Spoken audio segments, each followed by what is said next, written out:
بسم اللہ الرحمن الرحیم۔ اللہ کو خوش کر دینے والی دعا۔ نبی کریم صلی اللہ علیہ وسلم نے اس دعا کی وصیت فرمائی، نماز کے بعد ایک مرتبہ اس دعا کو ضرور پڑھ لیا کریں۔ اب وہ دعا کون سی ہے؟ میرے ساتھ پڑھیں۔ اللہم اعنی علی ذکرک و شکرک و حسن عبادتک۔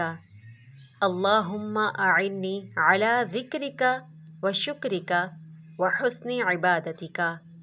اے اللہ، تو میری مدد فرما کہ میں تیرا ذکر کر سکوں، تیرا شکر کر سکوں اور اچھی طرح تیری عبادت کر سکوں۔